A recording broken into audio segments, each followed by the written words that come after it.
This is the Defenders podcast on TV Podcast Industries. We're doing a making of wrap up and our pub quiz answers in this episode. I loved She-Hulk so much even then that I put her into my Black Widow pitch. I think at one point he even said, like, kind of feels like you're pitching a She-Hulk story with Black Widow in it.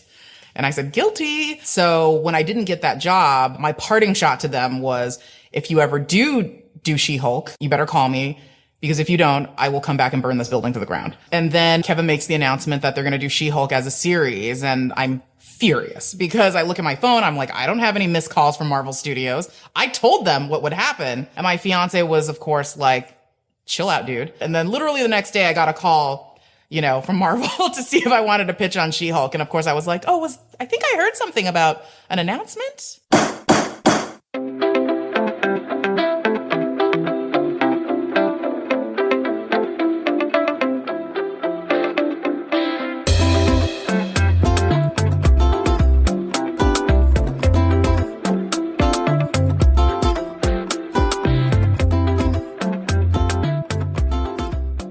Welcome back, fellow Defenders, to a special wrap-up, making of, and pub quiz episode of TV Podcast Industries. This time we're talking about Marvel Assembled, the making of She-Hulk, Director by Night, the making of Werewolf by Night, and we're also going to be crowning two champions in this episode. We're going to be crowning the champion of our She-Hulk bar exam and of our Umbrella Academy Obsidian bar quiz. Oh, that was a mouthful. Lots going on. I'm one of your hosts, Derek. Hello there, fellow Defenders. I am one of your other hosts, John, and introducing our newest member of our team. Hi, I'm Chris. Nice to meet you all.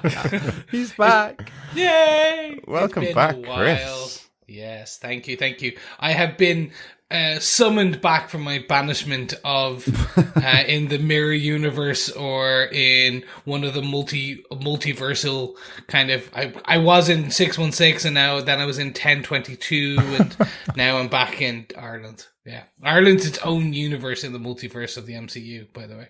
See, I don't know why. I just thought you'd broken through the fourth wall and we're running around the back lot of the podcast room. Well, we've still got to start drafting our script for Banshee. Yes, we do. Yes, we do. We do have to do that.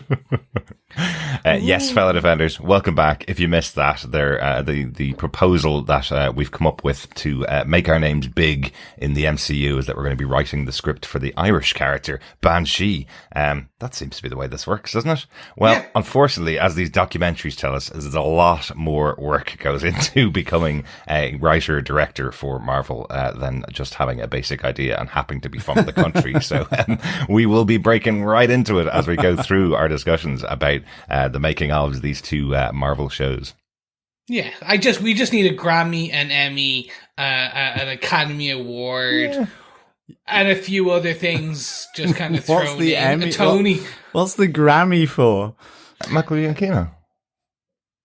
Yeah, but it's music. Yeah, Michael Giacchino won many true, Emmys, lots of Oscars, lots of awards for his music, and then got a directing job. Okay, grand. Yes. So we just need to become amazing in our other fields, yes. And then go to Kevin and go, yo, we do stuff that is completely sidestepping what we want to direct and write, but just let us direct and write. I think he'd probably respond with, directly after you said yo, he'd say no, Chris. I think that would be a direct response.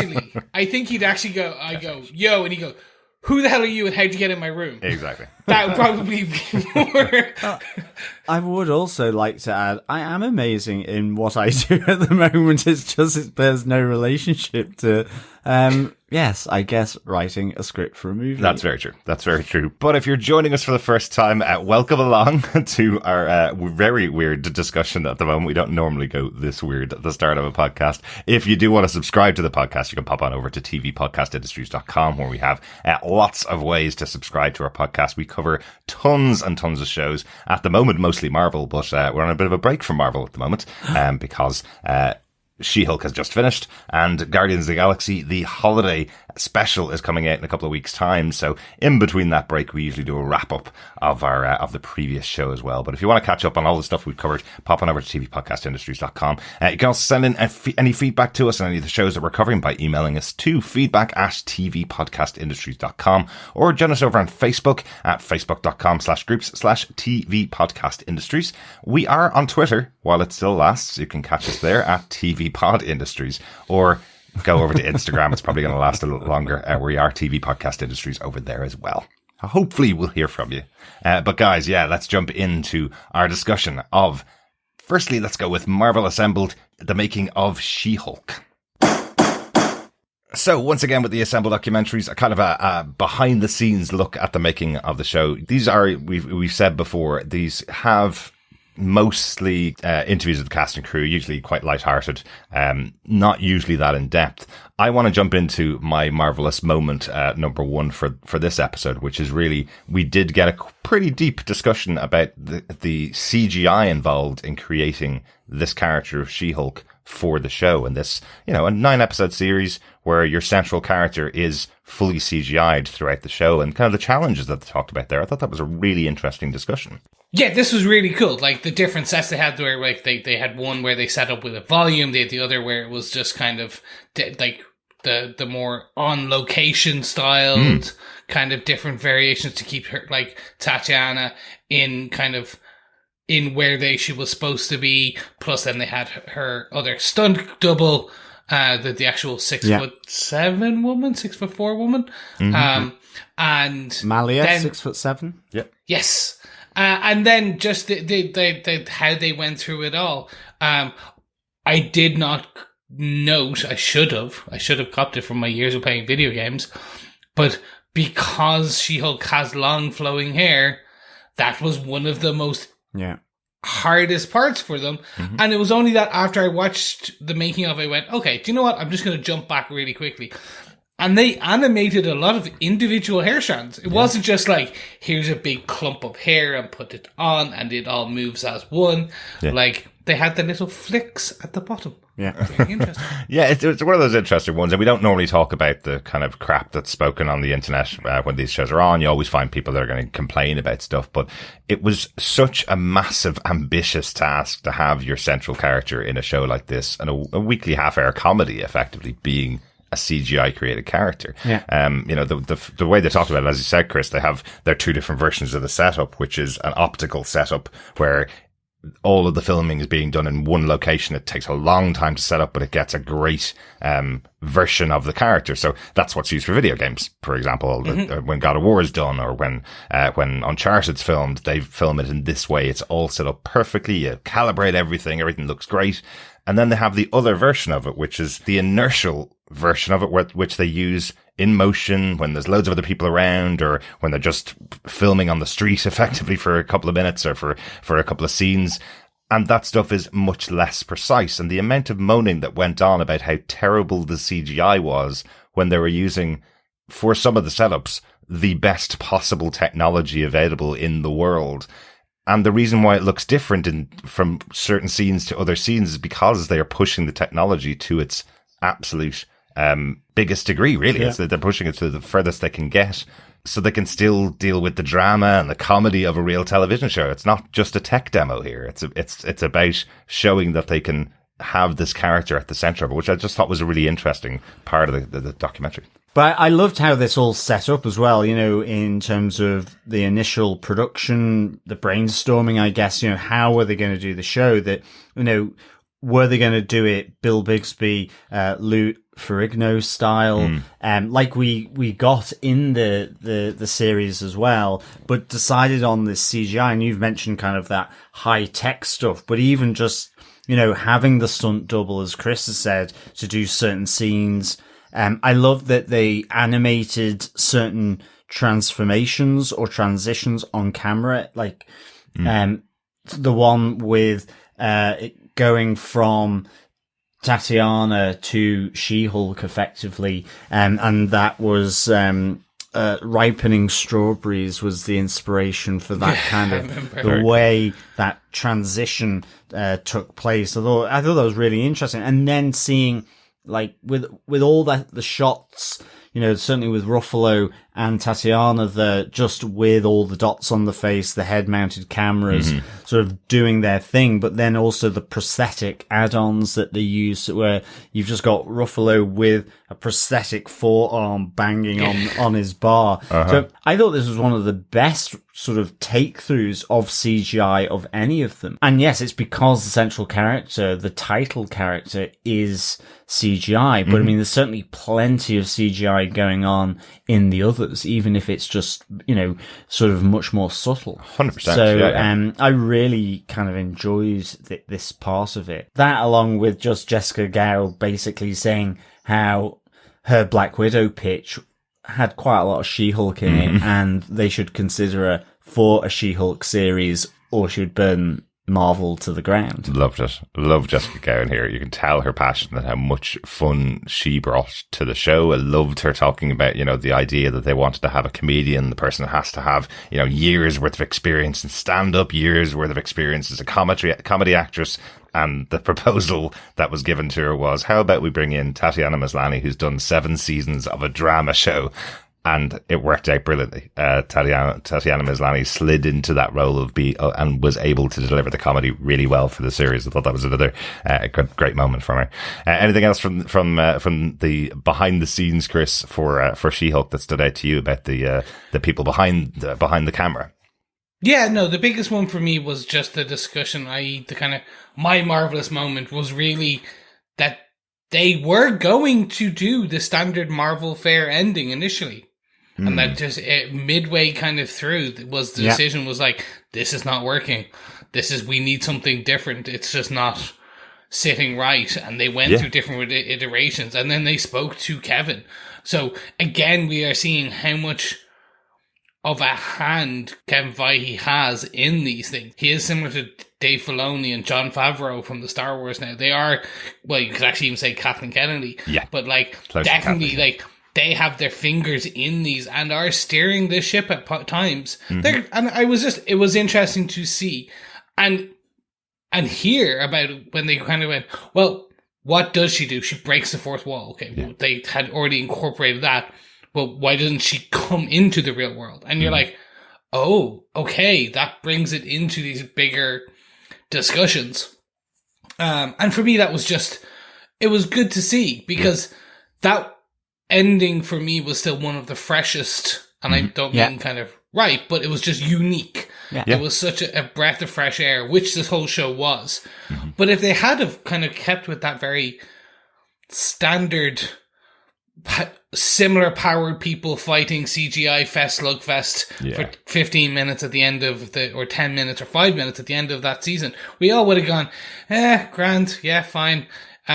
Like, it was good up to a point, and then it would just be forgotten with history. Exactly. Now, I am very much in that, oh no, they can go anywhere with this now. They can do Deadpool level stuff, minus the gore and violence and R-ratedness. But, well, maybe, who knows. But they could go anywhere, and I think that's one of the biggest, like, I still want to see Wongers on a spin-off with Madison. Like, they could do, you remember the one-shots we used to get in between the film? You could do a one-shot with definitely Wongers and Madison go shopping, or like YouTube them, have them on YouTube as little shorts, them kind of reviewing like Sopranos and Lost and like Jojo Rabbit and all these, them doing TV shows and film reviews. Like, that would be hilarious. And it's all now because of the uniqueness of the show. And it is now, I'm more excited about the possibilities of the future because they were essentially given an almost like, okay, yeah, go for it. If this isn't working for you, go do something different. Yeah. Well, that's it. It's like, for me, I love the fact that, you know, with them struggling with the ending, Kevin Feige effectively, you know, freed up the writers to think outside of the box, do something different. You know, not that sort of traditional Marvel movie kind of ending.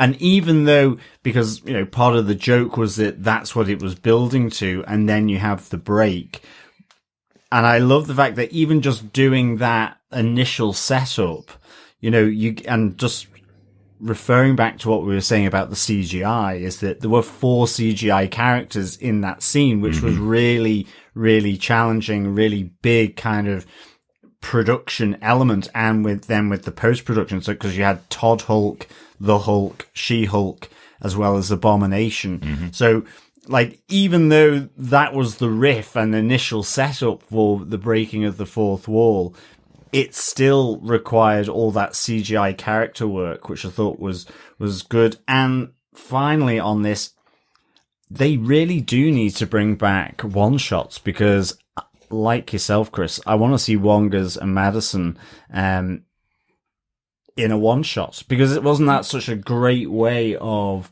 further exploring characters that popped on, like, at least in the movies to begin with. Yeah.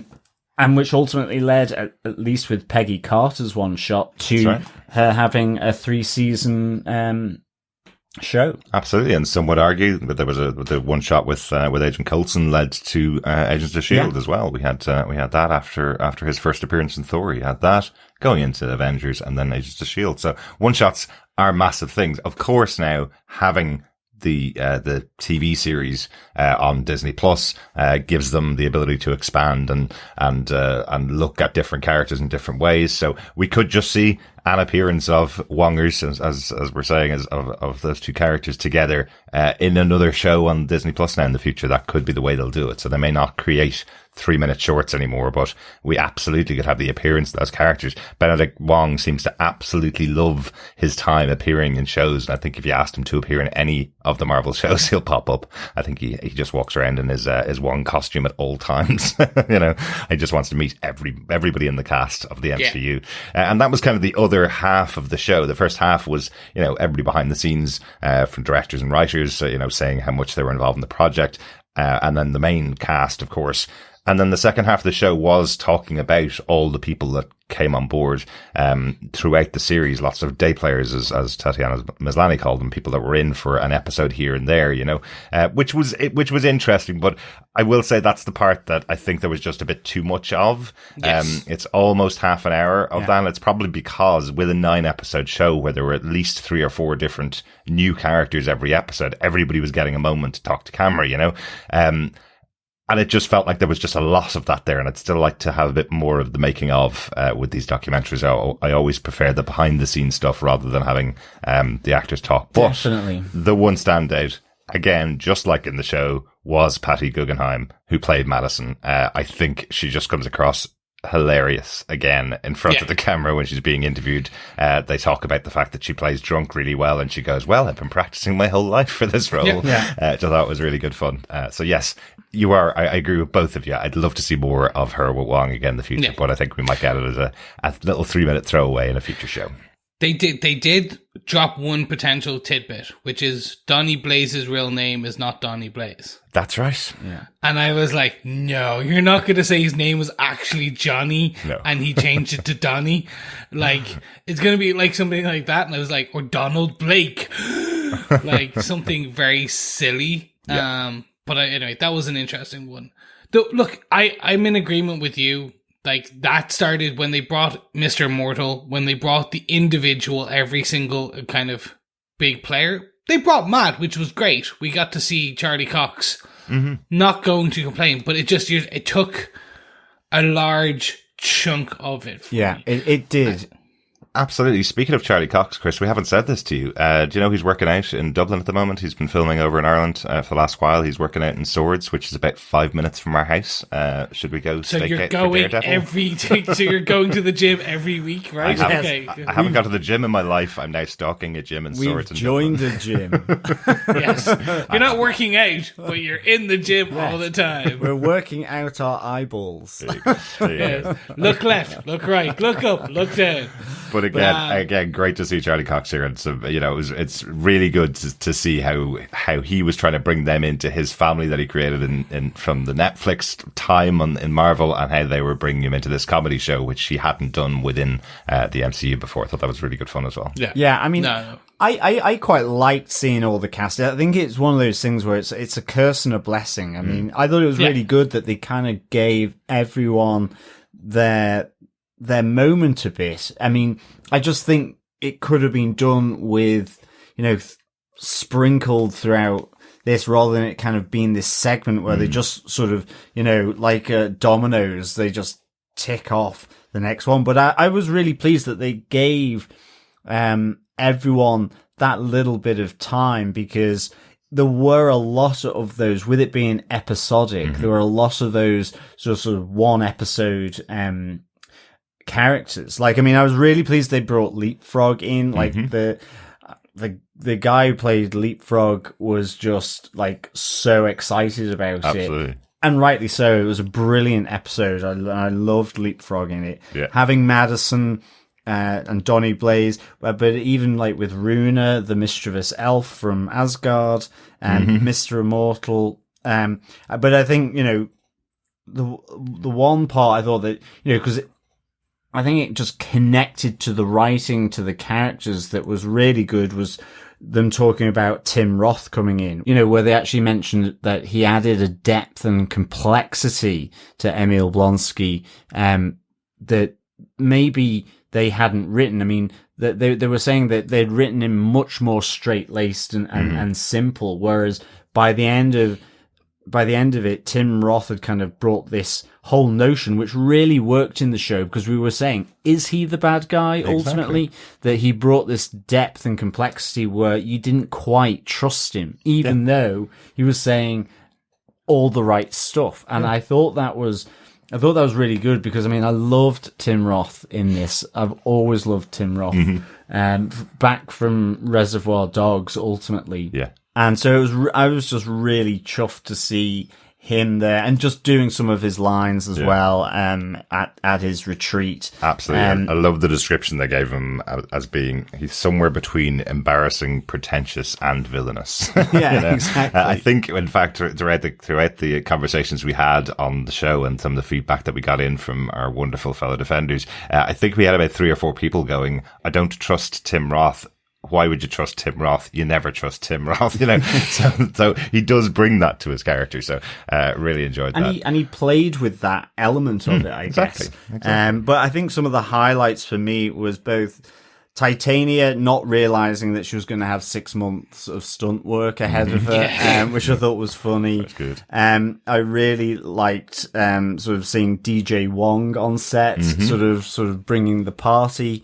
Yeah. And of course, just then with Daredevil, with the suit fitting, where Charlie Cox thought he was just being brought in to see if the old suit fitted him, but it was then this entirely new concept for the suit that he was getting fitted out for. So, like, there was some really good bits to it. Yeah.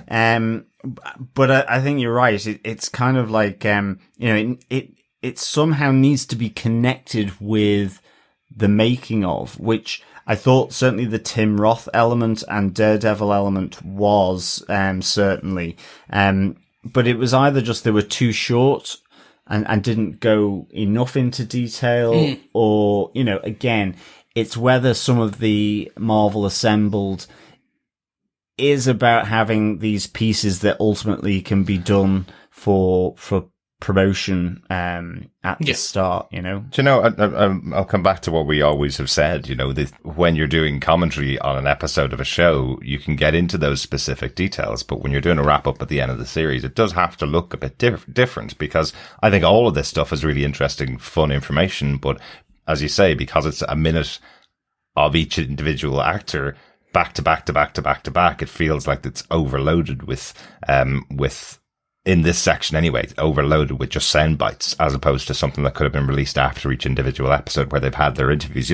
I even liked, Griffin Matthews, who played Luke the tailor, saying that he took some of his inspiration for the character from when he walked around the tailors for Marvel, the people that created all those costumes. He took a bit of inspiration for his character there. I thought that was lots of fun, Seeing Josh Segarra talking about how much he loves being in the MCU, play Pug, his love for being able to bring a character to life from the comic books. That was great too, and of course, Ginger Gonzaga, who was fantastic on the show. She was absolutely perfect on the show, and you can see that they really needed to make that work on the show, or else the show wouldn't have worked. And you can see how much work goes in behind the scenes, and she is hilarious. Well, I loved how Tatiana said she is the sharpest person, way brainier, able to sort of improvise on a dime effectively. And it was really good. Yeah. And even just when they showed, I think it was in the law offices, and Tatiana's got a pole coming out of her head effectively with the face of She-Hulk on it. And you see Ginger, because that's the eye line, that's the reference to look when speaking to her past Tatiana's face and actually talking to just a flat mask. Yeah.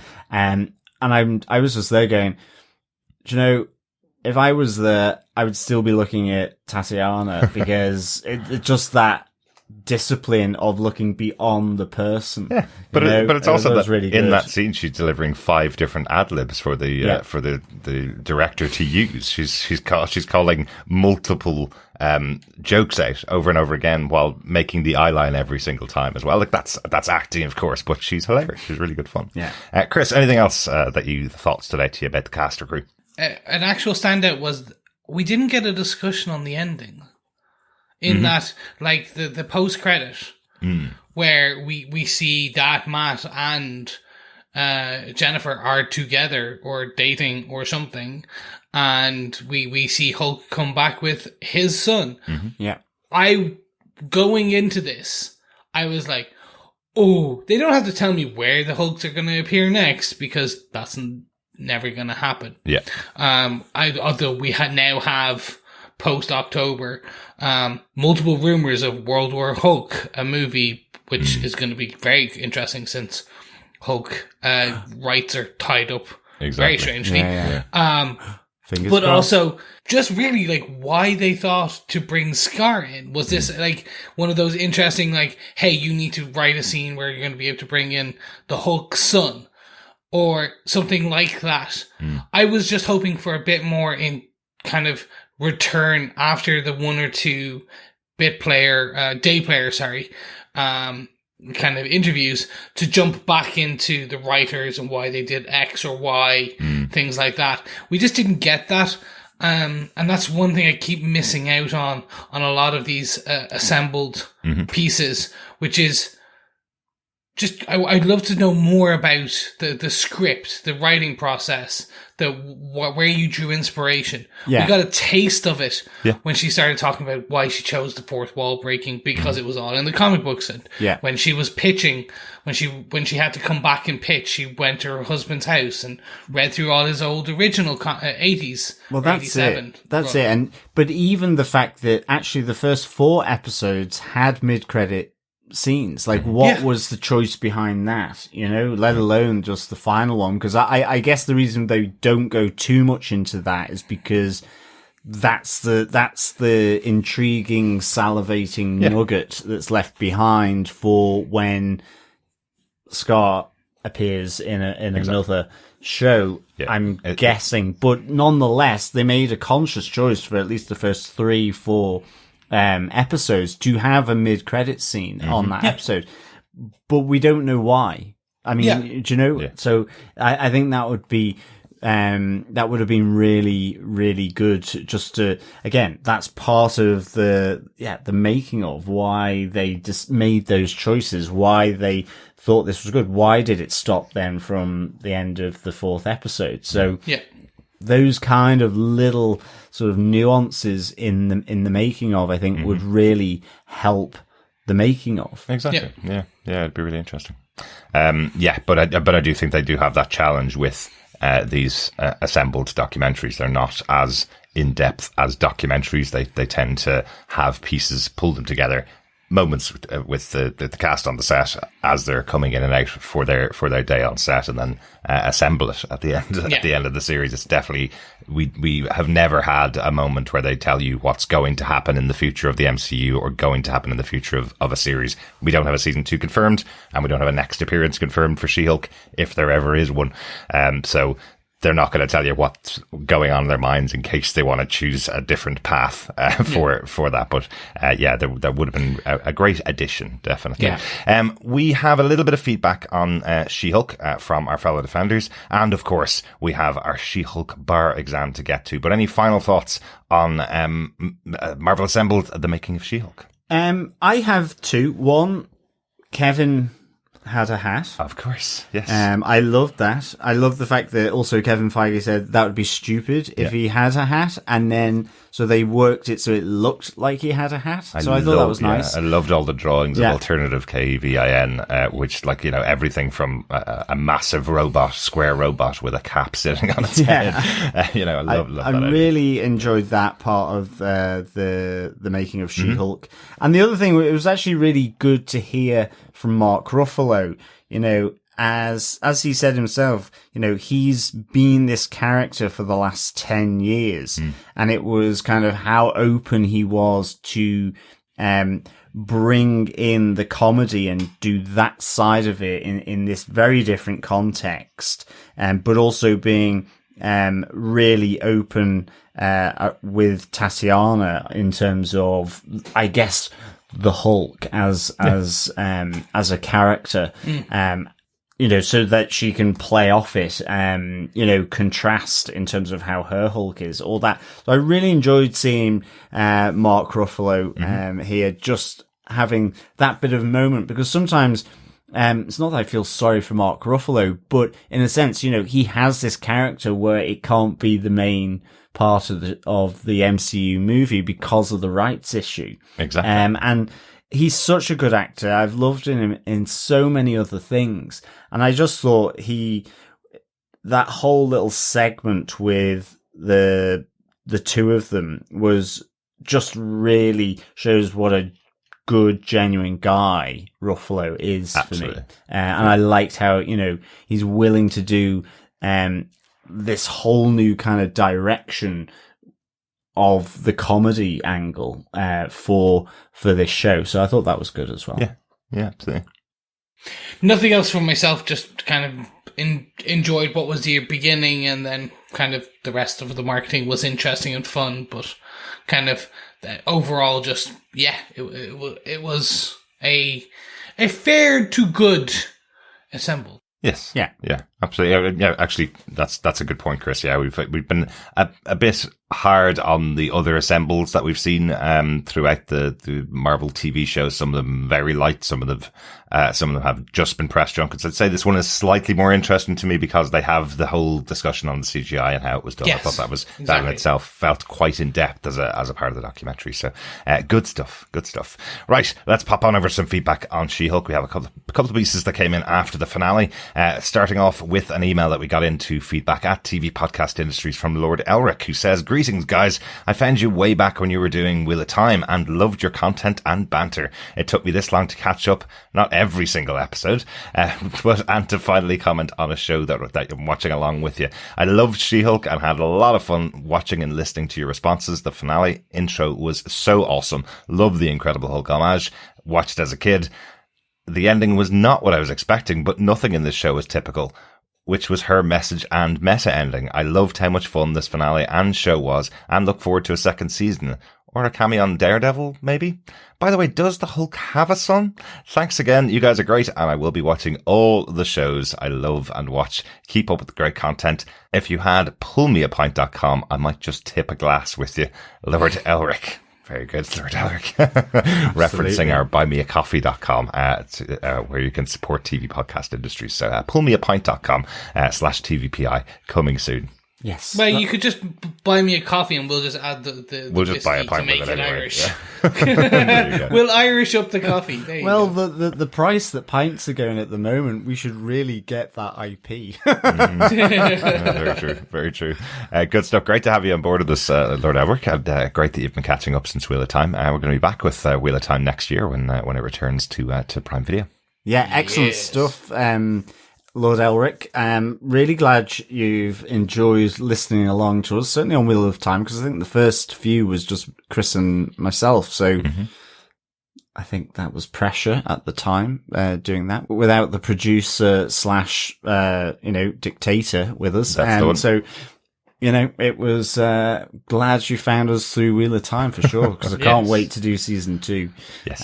For sure. That should be fun. Should be fun. And Lord Elric, if you want, check out Planet Hulk and then the ensuing World War Hulk comic series if you want to know more about Hulk's son. son Yes. Scar. Exactly, Yes. exactly. Great stuff. We also got an email in from Coffee and Vodka who says, "Greetings, fellow defense wrestling defenders. At its core, the fight for the platform to control their own narrative was pretty intense, yet made funny and fun. Jessica Gay should be given any project she wants. Not much else to say other than refusing to be tricked once again. I'm claiming that Todd was just a mindless mid-manager and the leader actually runs the organization. Also that Holden Holloway was actually Mephisto having a bit of corporate fun. Best scene in the series, the Disney menu punch through. Best guest star appearance, Wong. 5 meta mind melds out of 5. Peace and take care, Coffee and Vodka." What was your best guest star appearance of the series, guys? Chris, what's your favourite guest star appearance of the series? Daredevil. I'm taking Matt Murdock. I'm taking Charlie Cox. There you go. John? I can't just do one, to be honest, course not. as I never can. Daredevil, absolutely. Tim Roth, for sure. Abomination, yeah. And I'm going to do another tier for the smaller, maybe episodic characters, but absolutely Madison because of the connection with Wong. Yeah. And Leapfrog. I would watch A bit more him. more Leapfrog. I think it's a great concept. And actually, with the making of the suit, I I knew the suit was kind of to look like a frog, but the drawings of it made it even more so. Yeah, the concept art for was sure. great. Yeah. So I would definitely I think Madison and Leapfrog yes are my two smaller characters. There. Excellent. I agree with both of you. Thanks very much, Coffee and Vodka. Phil Bootle over on Facebook said, "Just finally watched the last episode of She-Hulk. Loved the inventiveness of it. Listen to the podcast now. As always, I feel it kinship to the governor's broadcasting it. I did not hear about the QR code I spotted on the door of Marvel Studios. Surely I can't be alone in following it to an offer that might be of interest to some." Very good pointing out there, Phil. We noticed them back in Moon Knight and forgot to point them out in She-Hulk. There are QR codes in most of the episodes of She-Hulk leading into comics that you may want to read. The one in the finale, as Jennifer is going through the doors of Marvel Studios, the QR code that's there leads you to issue number 50 of She-Hulk, which was where she broke the fourth wall when the original writer of the comic books died, and she wanted to break out of what he was writing for. That's when she broke through the fourth wall. So it's a great comic to read. So go back to the episode, scan the QR code. The comic's free as well, so go check it out. Yep. Thank you so much, Phil. Yeah, thanks, Phil. The final piece of feedback comes from John Daniels, who had this to say. "This is a delightful edition of Assembled. I love all the interviews with Tatiana and Mark in their full mocap suits and behind the scenes. They're both such goofballs and just so good at their jobs. All of the behind the scenes just made me wish I could be a fly on the wall for the entire production of the series. I was a little sad there wasn't any chat or hint about a season 2, but I'm holding out hope." Thanks, John. Yeah, I think we all are. I think that we'll definitely see She-Hulk in the 2 new Avengers, which are like 2028 and 2027, I think. I think those are the scheduled times, but we'll see. So we'll definitely see her there. Hope so. But, because you would assume it's the same as kind of Endgame and Infinity War, they'll just bring everyone together. Yeah, there's some quote going around on the internet that they want to have every named character, every named MCU character that's alive to appear in those shows to make it bigger than Endgame. That's the quote that's out there, apparently. And also, John, don't be a fly on the wall. Certainly not when leapfrog is around. There you go. You might be eaten up. Nice job. Nice. Maybe just get a job as a stagehand rather than being a fly. Or just break the fourth wall and break in. Something like that. Good stuff. Thanks, John. One more piece of business on She-Hulk to close out our full coverage of the season. John, your favourite time again. Let's pop on over and start the bar exam. Are you saying exams are my favourite part of my time? Because I can assure you... Well, setting the the bar. questions. How about that? The bar, yeah, exactly. And setting the questions, since you did set all the questions for the season. Let's kick off with our question about episode number 1 of She-Hulk, A Normal Amount of Rage. The question was, what is written on Jennifer's white t-shirt as she fights her cousin Smart Hulk? It was, I Heart Mexico. It certainly was. Episode 2, which was Superhuman Law. The question was, how many jobs is Jennifer Walters turned down for in person? The answer is 4. Yes. In episode 3, The People versus Emil Blonsky, the question was, how is Wong's social media presence chaotic? The answer is, he's either a Sorcerer Supreme who lives in New York, or he's a librarian who lives in Nepal. Yes, very confusing if you're trying to find out who the guy is, right? Exactly. Mysterious, no less. Exactly. On episode 4, is this not real magic? The question was, what is the name of the demon that Madison made a deal with to escape the Hell Dimension and get dropped off at Wong's? No, it was not Mephisto, it was Jake. Yes. There you go. AKA Mephisto. Maybe. Episode 5, Mean Green and straight poured into these jeans, just a bit like me. The question was, name 3 of Titania's She-Hulk branded beauty products. There was a range from the beauty serum, the beauty oil, the beauty tonic, and the snake venom. Of course, She-Hulk branded snake venom. Yes. Yummy. For the question of episode 6, which was entitled Just Jen, the question is, how many partners is Mr. Mortal negotiating with? The answer is 8. Yes, 8 partners. There you go. That's right. There's a little bit of confusion on this one. I've done the count, and everybody that's got the question right is in the pot here. But a little bit of confusion on this one because there were I think 6 wives, 2 partners, and a lawyer on the other side of the table. So some people were getting it somewhere between 7 and 9. So I have given a couple of people the correct answer who explained it as to where they came up with their number. So there you go. For episode 7, The Retreat, the question was, what is the name of Emil Blonsky's wellness retreat? It was Summer Twilights. It certainly was. Yes, we all need to go there for a nice massage and a yurt. Absolutely. Let's go do yurting. Yes. For episode 8, Ribbit and Rip It, the question was, if it takes one Daredevil 15 seconds to take out one goon, how long will it take him to take out 10 goons? Yes, it's not 60 minutes. No, it is 2.5 minutes or 150 seconds. Maths, it's your friend. For episode 9, the finale, entitled Whose Show Is This? The question was, what 2 inspirational female lawyers on the wall in Jen's childhood bedroom? The answer is Erin Brockovich and the one and only Legally Blonde Elle Woods. Excellent stuff. Yes. Proper lawyer inspiration. But of course, coming from movies on the wall of Jen Walters. Love that. That's it. That's the 9 questions. Lots of entries. We have got our final lineup of winners, of people who've given us all the correct answers. And who will go into the electronic tombola. That is Google. Yes, indeed. So thank you so much, fellow quizzers and defenders, for joining this bar exam. Into the draw go Adam Downing, Coffee and Vodka, Clyde Wheeler, Will Walton, Philippe Gurgle, Isidore Maya Souza, Vincent Hernandez, and Dr. Bob Phillips. Absolutely.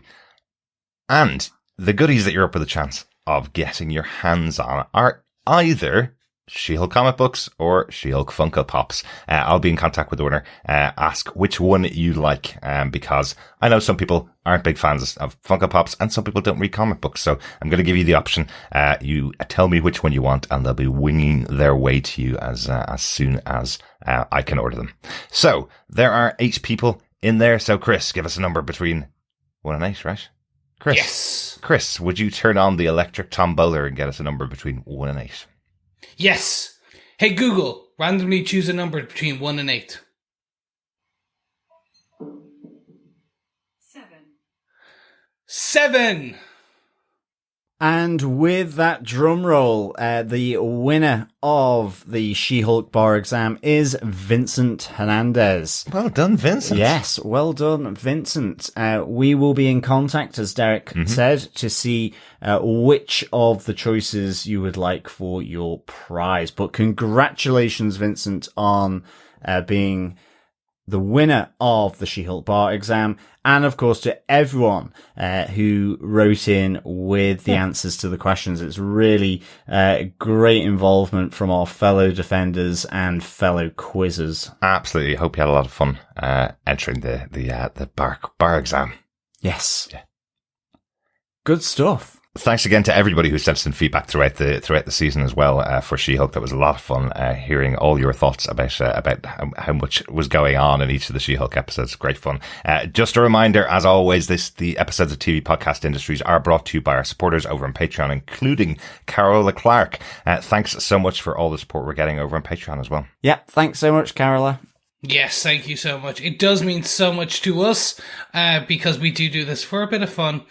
But it's good to know that we can have your support to help keep the lights on, the servers going, the website up, the podcast feed spinning like a loom and spinning like a wheel of time, because the wheel spins and spins until season 2. And I'm just going to go and trail off now. Okay. And thank you so much. I thought you trailed off a few minutes ago, Chris. Good stuff. Let's go on to the other documentary that we have to talk about. This will be a bit of a shorter discussion than our discussion about Marvel Assembled, the making of She-Hulk. The other documentary we want to talk about is Director by Night, which is the making of documentary for Werewolf by Night. Chris, I know you didn't join us for our discussion about Werewolf by Night, which was our Halloween episode because you were traveling at the time. What did you think of Werewolf by Night overall? I loved it. Yeah. I absolutely loved it. I am a huge fan of Hammer House of Horror. Mm-hmm. I'm a huge fan of kind of horror films and or the B-movie ones as well. Yeah. So for me, this was a fantastic addition to, and it's also branching out. And oh my God, Man-Thing. Oh, he's amazing. I can't wait. I want the buddy cop of him and Jack Russell. Yes. It was just, so overall, I loved Werewolf by Night. I loved the style, the aesthetic, the choice, the direction, the lighting, the characters it introduced. Yeah. I want more of that, and I don't know whether we're going to get seasons or will we get more one shots. I could have done with more of that one shot, like an hour and a half. Okay. Give me the 90 minutes. Give me what happens next with the Bloodstone and things like that. Yeah. But overall, absolutely enjoyed it. Welcome with the Hour. I thought it worked really well as a different offshoot from Marvel, because they have their movies now and have these special presentations. We're going to have another one coming up in a couple of weeks' time, and of course now they have their 6-episode half-hour shows and their hour-long 6-episode shows. So loads of different variation coming out. Yeah, they're mini animations with I Am Groot. Absolutely. So loads of different options for them. This was a very interesting one, a black and white horror movie releasing 3 weeks before Halloween. And interestingly, this documentary is also really unusual, I think, for all of the stuff that we've covered in Marvel. Generally, the documentaries that we cover from Marvel, from the 616 documentaries that myself and John covered through all of these assembled documentaries, all of them have almost started with the purpose, and then they go out and film what they need to film, and then they make the documentary out of it. Whereas here, this documentary is really the path that Michael Giacchino has gone through to become a director, directed by his brother, Anthony Giacchino, who is taking all of the home movies that Michael made when he was a kid with all of his mates, and effectively talking you through the journey that he's gone through and what Michael has wanted to do. I thought this was a really inspirational documentary in itself. You know, this this young kid who never missed an opportunity to get everybody around him involved in making movies, because that's what he wanted to do, and that's what everybody else wanted to do at the time. Everybody was really inspired to do that. I thought it was a really interesting kind of time capsule. And then we do get some behind the scenes, not as much as we see in the Assemble documentaries, but we do get a little bit of behind the scenes of Werewolf by Night. So I thought it was a really good, balanced documentary, as opposed to almost a PR piece for Werewolf by Night. Yeah, it was definitely a documentary. And I have to say, I just really just loved it. I mean, it would, to me, if, you know, it would feel like them doing a similar thing with, say, J.J. Abrams or even with Spielberg to some extent. You know, it felt like, you know, just this path that Michael Giacchino has been on, you know, wanting to do movies, ultimately went on the musical side of it, through video games, being spotted based on that by J.J. Abrams and with Lost.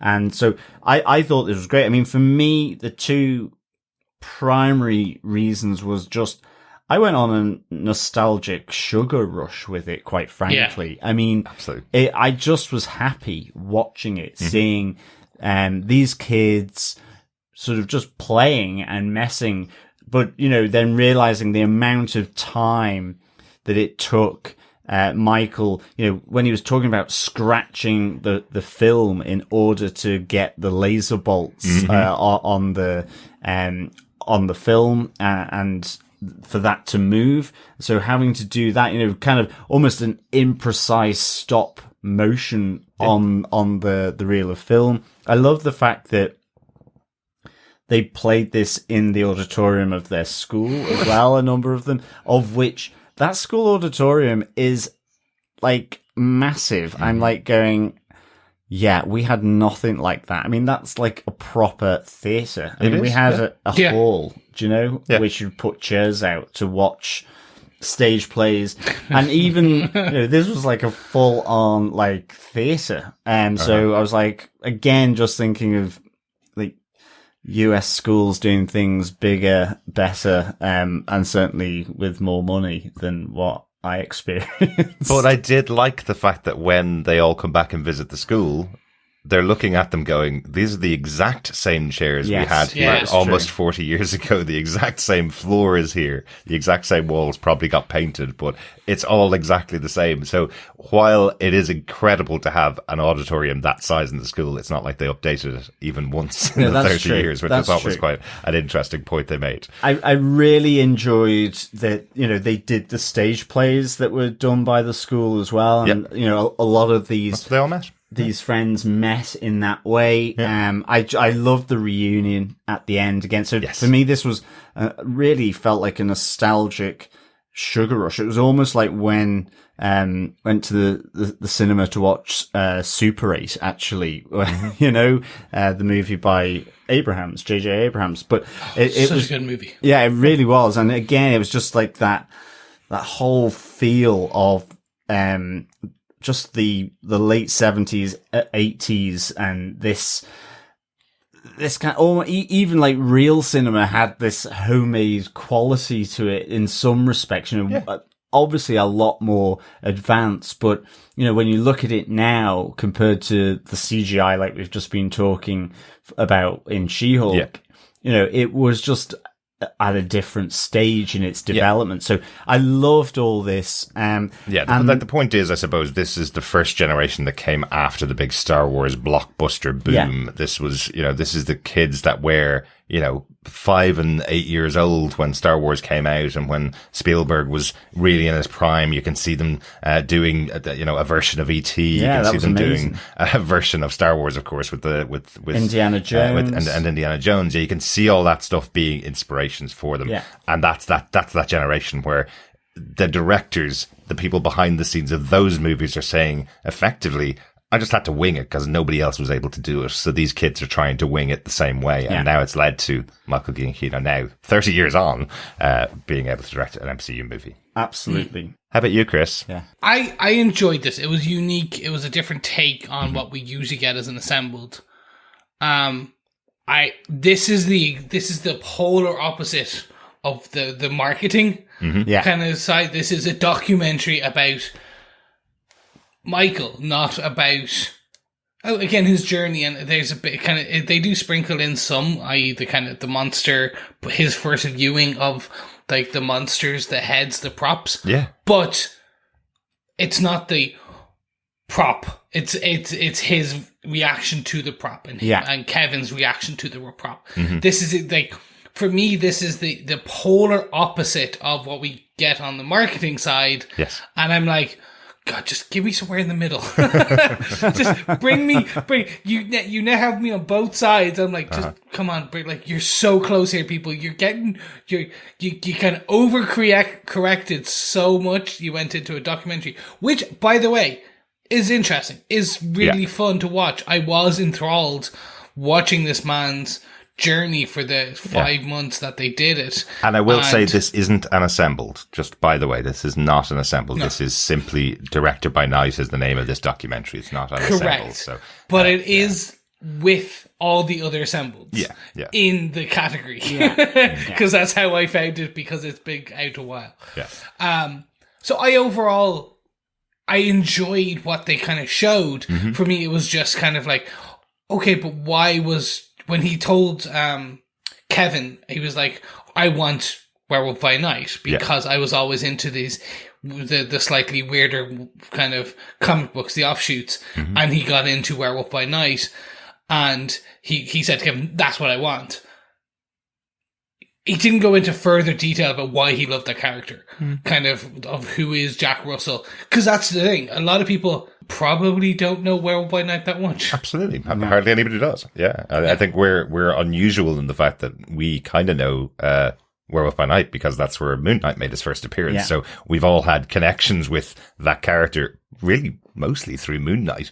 But I think I would say what I took from that is, Giacchino has no particular connection with Werewolf by Night. He had a connection with all of those horror books like Tomb of Dracula, and he kind of said, if you're doing anything in that sphere, then give me a call. Yeah. And also it was interesting realizing that, from school and college, his training was in filmmaking. And I guess just, as you go through that and as your life and potential career develops, the entry point into that became about music, which was massively successful. And so I love the fact that there's this opportunity here and that Marvel has given to effectively a key composer in their sort of wheelhouse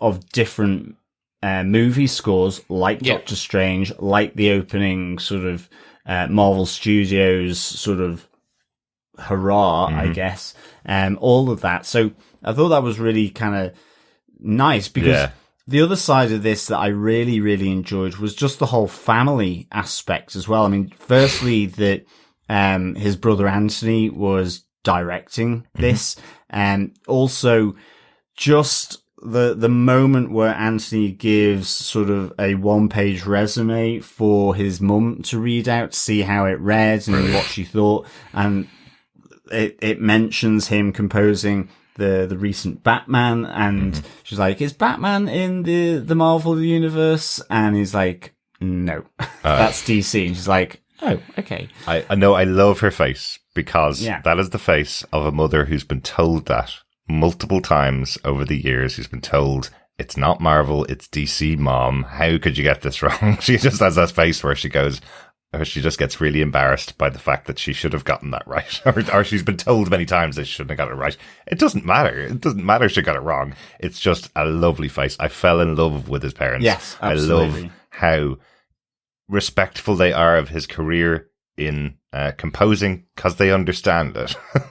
And the idea that he should be this excited about making a Marvel movie for them is kind of, but he's already done a lot of really successful things. Why is he so excited about doing this other successful thing? It was very, very, it was really, I mean, for want of a better word, it was really cute. But I agree. There was something warming about having, again, the nostalgic element. But I loved how it showed this supportive parents. And then I loved how all of a sudden they were kind of like, where they had that part in the documentary where they were showing how they did all their different stunt works, and they were putting sort of, bangers in their chest with tomato ketchup and all this. Yep. And, you know, being driven around, you know, different stunts, homemade stunts effectively that they were doing. And there was almost that moment where the mum and dad were kind of, but we looked after them. They never got hurt. You know, there were some close moments, but, and I, you know,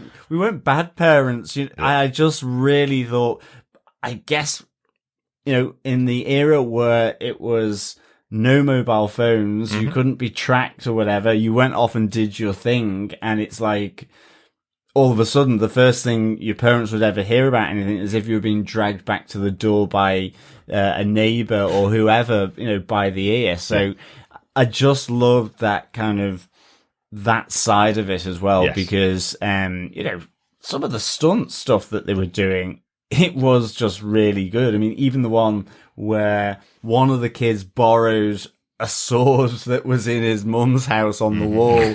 And it's like, if I hadn't have ducked then, because, you know, I would have had this sword like swipe right across my neck kind of thing. So, absolutely, you know, fair dues. It was, organized, stunt work. It was, and I suppose that's what kind of why his parents shouldn't have had to worry at all, because I know a lot of us that grew up in the 80s did stupid stuff like this. Oh yeah, but it definitely wasn't on camera. No. And at least Michael Giacchino was trying to make sure that it looked good and trying to make sure that it was done like he'd seen in the movies, as opposed to someone throwing a stick of dynamite at one of their mates. You know, he was throwing a stick of dynamite in a pool to make an explosion and see what it would look like on camera. He wasn't trying to see if his friends could play catch with a bomb, you know. But even that moment where he's asked, where, as, you know, a teenager, did you get and source a stick of dynamite? I had friends. I love it. I love it. Good stuff. I must admit, I really enjoyed this documentary. I watched it twice, and the reason why was because I loved spending time with Anthony Giacchino. I feel like there was a different intention with this. I felt like this was Michael after COVID saying, come along to his brother. His brother had filmed everything all the way throughout his life, to come along with him and make the documentary about Werewolf by Night. And because of so many COVID restrictions in the film, you could see everybody was still wearing their masks and people were stepping away from each other a lot. I feel like Anthony might have been pushed to the back a little bit. So because of that, he decided to expand the story and tell the story of how Michael got to where he was. And I've said it before, you know, necessity is the mother of invention. It's turned into a very different and very good documentary about Michael Giacchino and a bit about the moments on set with Werewolf by Night. So I really enjoyed this one. No, and you see that the biggest one is where the stars start to come over, and he's like, note to self, don't get in the way of cast and crew. And then while they're filming, he's no longer with his brother. He's at the back with the light, that the little switch that does the bell. Yeah. I loved that. And that I thought that was cool. Yeah. But also I was like, oh, you got relegated there. You got told there's not enough space here. You need to jump out the back. Yeah. And he found something cool. And then you see that he said during certain scenes, you see that he is actually operating the dolly, or he's operating the actual craned camera that sits on the pack. And you literally have the cameraman holding him, pulling him around to get the shot. And I thought that was really cool. This is the most documentary, if that makes sense. Of documentaries ever.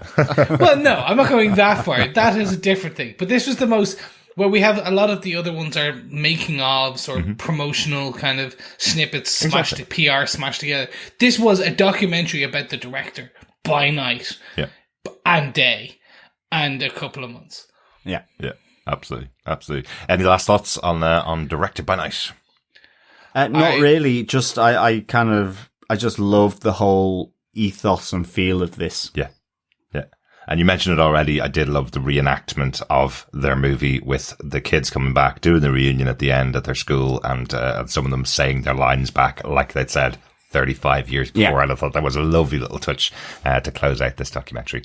The fact that he remembered it. Yeah. The guy was like, he's like, I'm going to prompt you this, and then he just went, and I was like, oh so wow, you have been living that scene in your head for many years. I love it.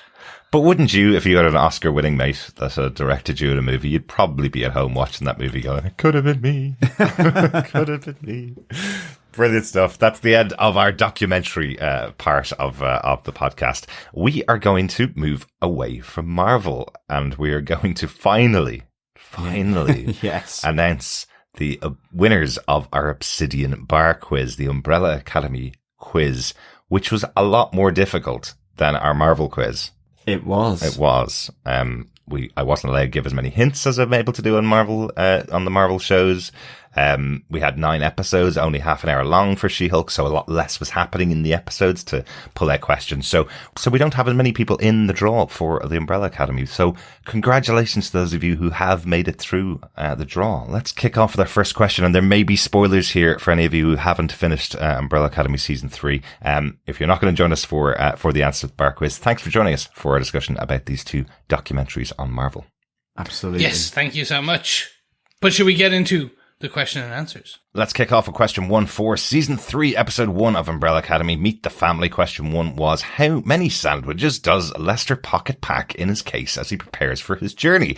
The answer was 6. Can you say that question one more time? Because No, that I seems cannot. like a tongue twister. I worked my hardest to get that right once and one go only. John? Yes, on to question 2 from the episode World's Biggest Ball of Twine. Who cut the ribbon at the opening of the Hotel Obsidian? It was the one and only Sir Reginald Hargreaves. Little did we know that would be a spoiler for the season when we gave out that question at the beginning. Yep. Little did we know. Old Reggie. For episode 3, Pocketful of Lightning, we had the following question. What is the name of the newsstand where Luther buys chewing gum and condoms? The answer is Finch Square Newsstand. Yes, that is Finch Square Newsstand for all of your essentials. Chewing gum and condoms. Yeah, and we said buy. I don't think he bought any of them. He stole them when everybody disappeared, didn't he? That's true. Basically. Yes. In episode 304, Kugel Blitz, question 4 was, what are the names of the 5 cities and towns that Harlan and Sissy moved through in the opening flashback? They were Salt Lake City, Valley City, Bend, Tampa Bay, and Oakland. They also went through New Mexico as well, just in case you wanted to grab a 6th. So we will give 5 points for any of those. Yes, definitely. For episode 5, Kindest Cuts, the following question. What food does Klaus and his mother share on the beach while Klaus is dead?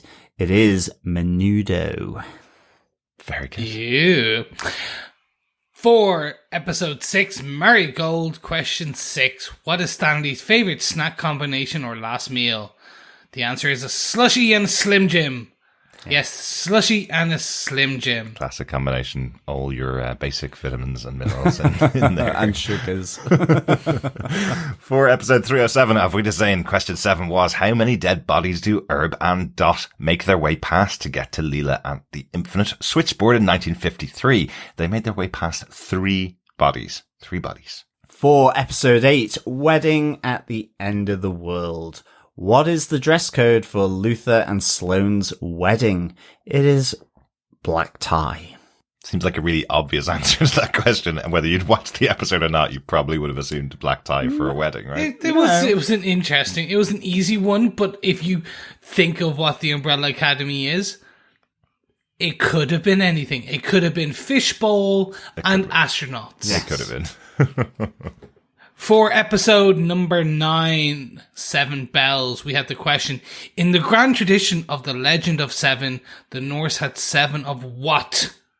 Again, in the grand tradition of the legend of 7, the Norse had 7 of what? The answer is sleepers. Yes, sleepers. Much like that question gave me. 7 sleepers sleeping. Yes.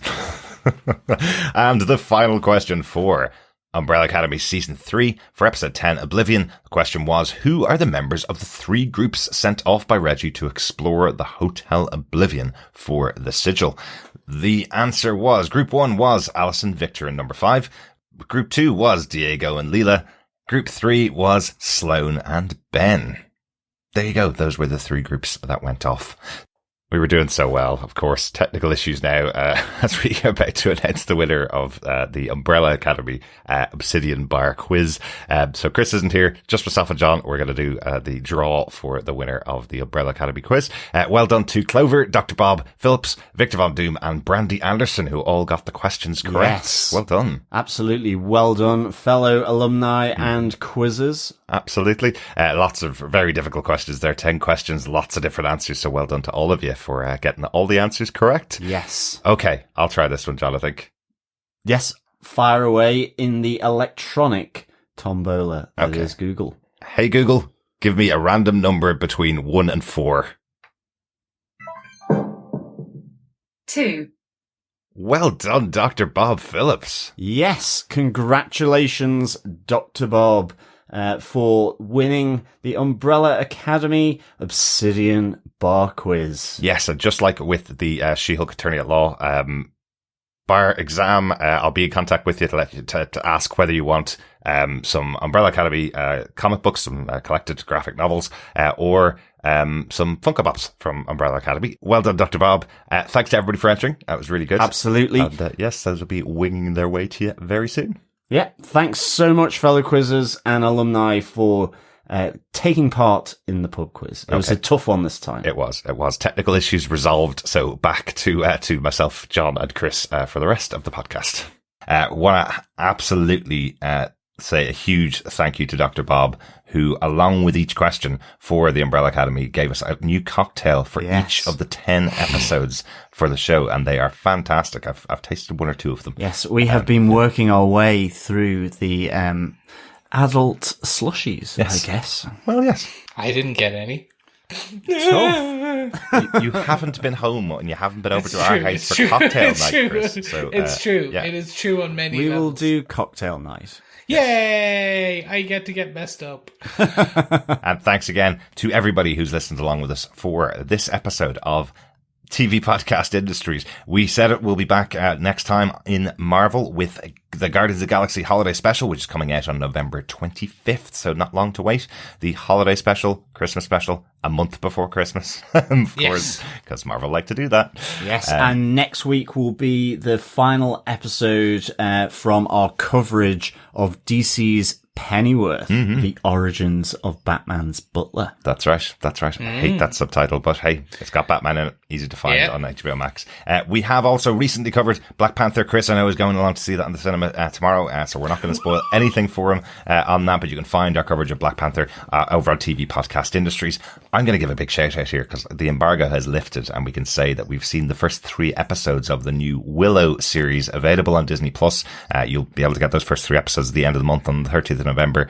And myself and John watched those a couple of weeks ago. Absolutely loved them. This is exactly the action adventure comedy that you remember from Willow as a kid. It works really well. First episode, it's just establishing things, and then the other 2 get the comedy rolling. And I'm expecting a lot more as the season goes on. Not sure we're going to be able to cover it here on TV Podcast Industries. Got a lot to do as the rest of the year closes out, but check into Willow and see if you enjoy it when it comes out at the end of the month. Yes, and I strongly suggest if you are not, watch Andor. That's it. Just watch Andor. Absolutely. My God, it's just mwah, amazing, fantastic spycraft set in the universe of Star Wars. Absolutely, it is brilliant. Yeah. And big tip for everybody: there is a post-credit scene on the finale of Andor. Watch it; it's well worth watching. Yes, it certainly is. I love that show. I want more Andor. Yep. Well, good thing you're getting this. Yeah, it's filming. At the I know. Yep. So go watch it. Great show as well. That's probably enough to keep you going for the next couple of weeks. We'll be back very soon with our Guardians of the Galaxy holiday special coverage. And thanks for joining us. Yes, thank you so much for joining us. If you've liked what you hear, if you like the previous shows, the things we cover, and everything in between, make sure you support us by heading on over to patreon.com/TV Podcast Industries, where you can support us for any ongoing monthly amount. Helps keep the lights on, the server running, and things like that. Don't have that to give? Don't worry. You can buy us a coffee by going to buymeacoffee.com/TVPI, where you can do a one-off donation and essentially buy us a coffee that helps keeps our editor supreme in caffeine as he toils away the wee hours, making sense of what we record and putting it out. Finally, if you ain't got that, don't worry. It's all good too. You can share the podcast, because sharing the podcast is what, gentlemen? Sharing the love. So for now, from me, bye-bye. Yes, thank you so much, fellow Defenders, for joining us on this wrap-up of the two makings of, or documentaries, however you want to describe them. It's a pleasure, as always. But before we chat to you again, remember, keep watching, keep listening, and keep defending. Bye. Bye. Bye. Bye.